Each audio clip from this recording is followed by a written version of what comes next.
Akuntansi dan Keuangan Ikopin. Halo akuntansi. Sebelumnya, perkenalkan dulu, nama saya Resti Pandini yang akan menemani Bella People belajar dan sharing tentang akuntansi. Sebelum kita lanjut ke materi, Bella People jangan lupa like, comment, share, and subscribe channel YouTube kita, dan jangan lupa follow akun sosial media kita di atas ya. Nah, Bella People, di video kali ini kita akan membahas mengenai siklus akuntansi perusahaan dagang. Seperti yang Bella People ketahui, siklus kegiatan dalam perusahaan dagang berbeda dengan siklus akuntansi perusahaan jasa. Di perusahaan jasa, kita hanya menggunakan satu jurnal, yaitu jurnal umum. Sedangkan di perusahaan dagang ada yang namanya jurnal khusus. Kira-kira apa saja ya jurnal khusus di perusahaan dagang? Dan seperti apa siklus akuntansi perusahaan dagang tersebut? Nah, kita langsung bahas aja ya. Siklus perusahaan dagang dimulai dari adanya suatu bukti transaksi.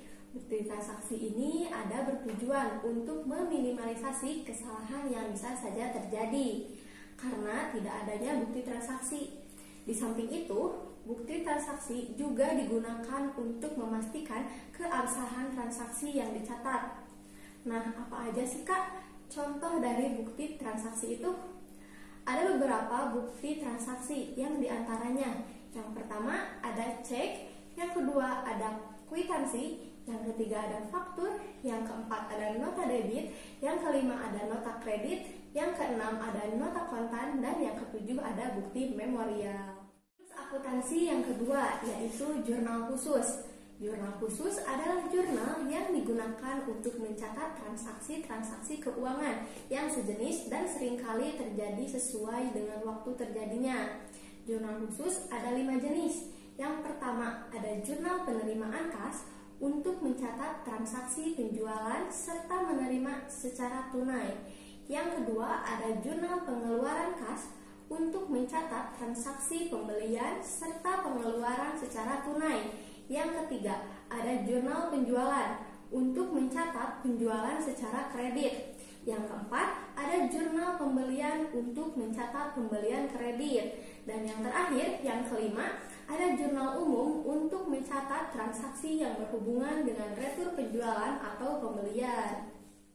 Siklus akuntansi yang ketiga yaitu ada ledger atau buku besar. Buku besar merupakan kumpulan akun-akun yang digunakan untuk menyortir dan meringkas setiap informasi. Buku besar berfungsi sebagai tempat mencatat perubahan akun real dan akun nominal sebagai akibat dari transaksi keuangan perusahaan selama satu periode. Oke Bella People, gimana nih sampai sini sudah mulai paham kan tentang siklus akuntansi perusahaan dagang? Pasti sudah ya. Baik Bella People, kita lanjut ke siklus akuntansi yang keempat.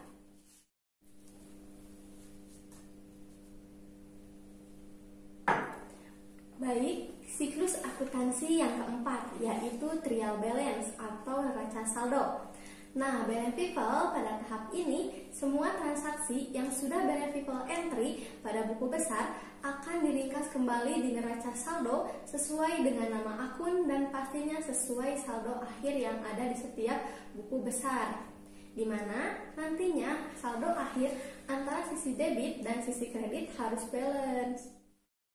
Siklus akuntansi yang kelima yaitu ada adjustment journal entries atau jurnal penyesuaian. Jurnal penyesuaian berarti pencatatan data-data transaksi tertentu pada akhir periode sehingga jurnal rupiah yang terdapat di dalam rekening menjadi sesuai dengan kenyataan pada akhir periode. Dan laporan keuangan yang dihasilkan nantinya akan menggambarkan keadaan yang sebenarnya.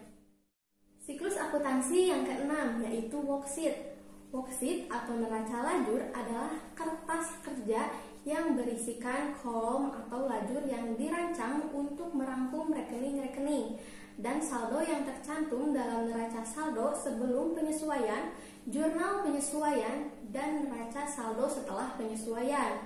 Kemudian, masing-masing rekening tersebut dipisahkan sesuai dengan elemen yang menyusun laporan laba rugi dan laporan neraca.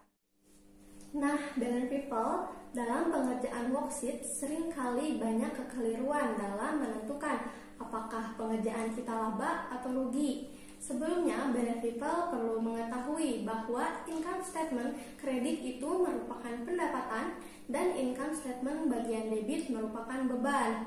Dari situ sudah mulai bisa dipahami bahwasanya apabila laba, maka pendapatan akan lebih besar dibandingkan dengan beban, yang artinya sisi kredit lebih besar daripada sisi debit.